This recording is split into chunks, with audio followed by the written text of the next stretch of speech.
I'm Luke Summerhays, and I love Seedot. As much as I love Pokemon, that series led me to a bigger, wider world, the one true love of my life, Nintendo. As much as I love the fantastical creatures of Pokemon, I also love the deeply atmospheric isolation of Metroid, the Saturday morning heroics of Star Fox, the sedate pleasures of Animal Crossing, and the grand adventures of The Legend of Zelda. I even have a Zelda tattoo. In short, it is no exaggeration to say that Nintendo is the reason I now live in Japan. And all of that is without even mentioning the granddaddy of the very concept of having fun, the colourful, exuberant, playful escapades of Super Mario.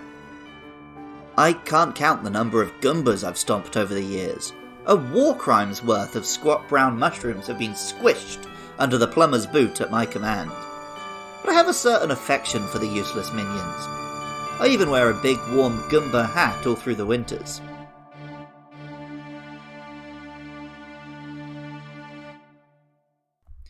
Pokemon has its very own Goomba, in the form of Seedot. A rounded head with no other body apart from its two little feet, it certainly resembles an enemy Mario might bop.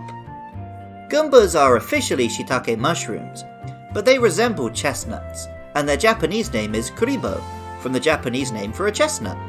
Similarly, Seedot is an acorn, and its Japanese name is tanebo, from tane, seed, and bo, from boshi, the word for hat.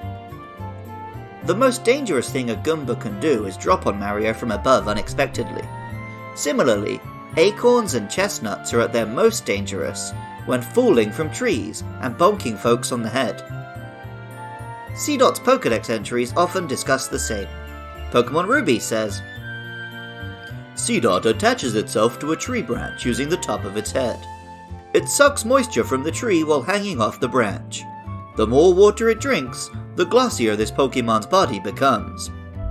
And Pokemon Emerald told us, it hangs off branches and absorbs nutrients. When it finishes eating, its body becomes so heavy that it drops to the ground with a thump. As well as being Pokemon's answer to the Goomba, Seedot is a counterpart to Lotad. They both have Japanese names referring to their bow, or hats, and follow similar evolutionary paths. While Lotad appeared in Pokemon Sapphire and had a shiny which turns its leaf blue, Seedot appeared in Pokemon Ruby and had a shiny that turned its body red. Real-life acorns can't help it when they fall on folks' heads. I'm not so sure about Seedot. Some Pokédex entries make it sound like it's enjoying all this a bit too much. Pokemon Sapphire says, Seedot looks exactly like an acorn when it is dangling from a tree branch.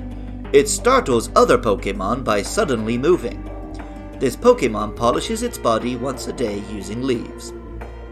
And Pokemon Fire Red says, if it remains still, it becomes impossible to distinguish from real nuts. It delights in surprising foraging Pidgey. These behaviours make a lot more sense when, at level 14, Seedot becomes a real trickster and evolves into the mischievous Nuzleaf. Nuzleaf develops a full body beneath its seed-like head, and the mask around its eyes develops an additional nose. As a little wooden boy with a long nose, Nuzleaf superficially resembles Pinocchio, the puppet who dreamed of being a real boy.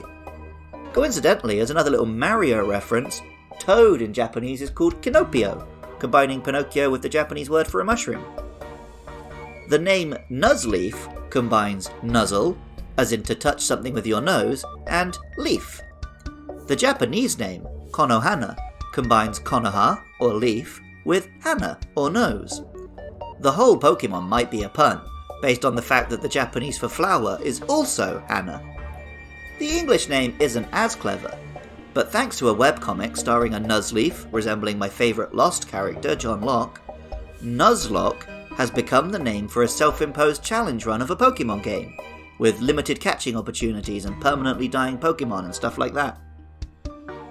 Folklore the world over is full of sprites, elves, and children of the forest, who loom in the shadows between trees and love to play tricks on unsuspecting travellers. Nuzleaf fits this particular mold perfectly. Pokemon Ruby tells us, Nuzleaf live in densely overgrown forests. They occasionally venture out of the forest to scare people. This Pokemon dislikes having its long nose pinched. And Pokemon Sapphire tells us, this Pokemon pulls out the leaf on its head and makes a flute with it. The sound of Nuzleaf's flute strikes fear and uncertainty in the hearts of people lost in a forest. Pokemon Emerald tells us, a forest-dwelling Pokemon that is skilled at climbing trees. Its long and pointed nose is its weak point. It loses power if the nose is gripped. Finally, Pokemon Fire Red tells us, they live in holes bored in large trees.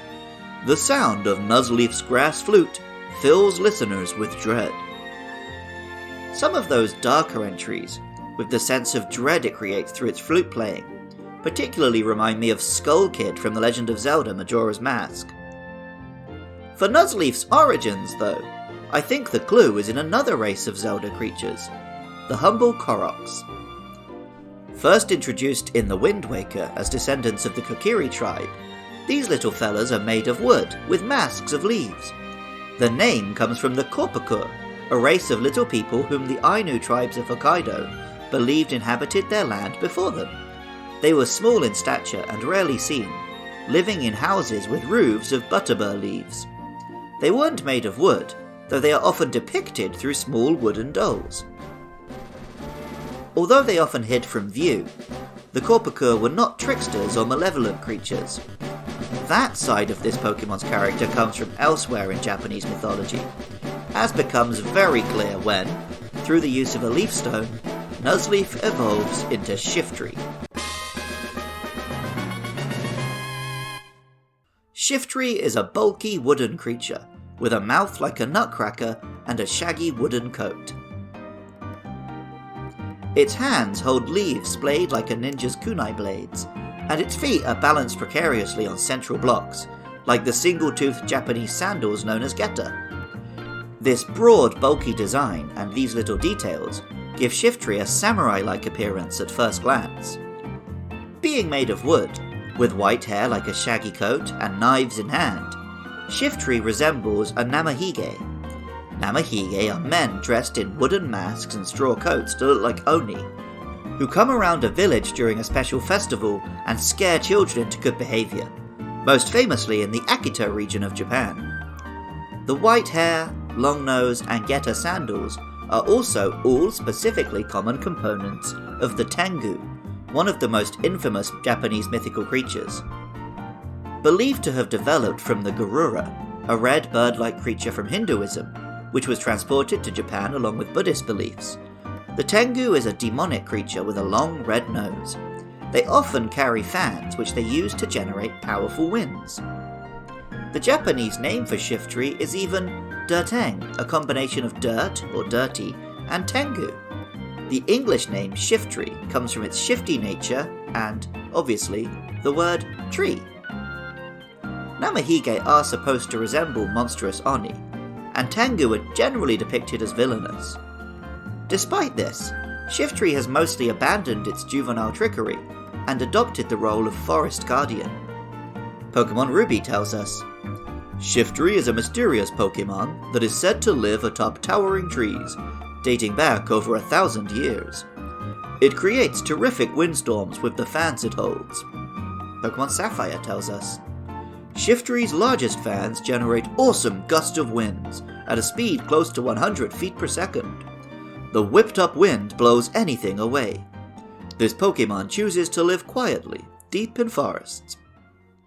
Pokemon Emerald tells us, it is said to arrive on chilly, wintry winds. Feared from long ago as the guardian of forests, this Pokemon lives in a deep forest, where people do not venture.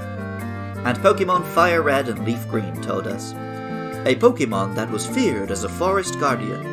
It can read the foe's mind and take preemptive action. This isn't quite the contradiction it may at first appear. While Namahige are monsters, their purpose is to scare children into good behaviour. Similarly, while many tales of regular Tengu see them behaving as a nuisance and a menace, there are also tales of Dai Tengu, powerful elder Tengu who were venerated as gods and believed to act as guardians. Perhaps as guardians of nature and forests, Shiftry might seem like the enemies of human beings, worthy of that dark typing, but that doesn't mean they're evil. As far as the Pokemon competitive scene goes, Shiftry has had its ups and downs over the years. It didn't quite have the speed or attack stats to be a top-tier sweeping Pokemon, apart from in the Sunshine, where its ability Chlorophyll made it exceptionally fast. This made Shiftry a perfect partner to Groudon, appropriately enough for a Pokemon exclusive to the Ruby version. I was a Pokemon Sapphire kid, and I loved growing up with Lotad, Lombre, and Ludicolo. But Seedot's family, Shiftry in particular, touches on the mysterious magic of Japan's gorgeous mountain forests, and I feel like I could encounter one any time I go hiking. While I love Mario and Zelda and all the other Nintendo franchises dearly, what makes Pokemon so special is that its world feels as though it really exists, just over the next hill or just through some hidden door. Next time I see an acorn falling from a tree, I'll wonder if, secretly, it's actually enjoying this. Music for Luke Loves Pokemon was composed by Jonathan Cromie. Artwork for the podcast is by Katie Groves. If you've enjoyed this podcast and want to help keep it online, please consider supporting at patreon.com/podcastiopodcastius. While you're there, why not check out Monster Mash, the Monster Hunter podcast I make with some pals.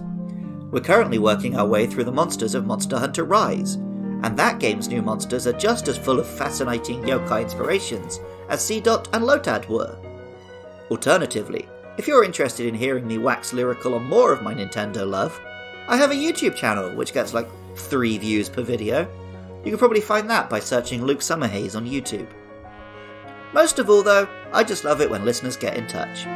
Hit me up on Twitter or Facebook at LukeLovesPKML. I want to hear why you love Pokemon, whether it's a Pokemon we've already covered, or one that's coming up. Next up are Tailo and Wingull, so please let me know your thoughts on those. I love Seedot. And remember, I love you too.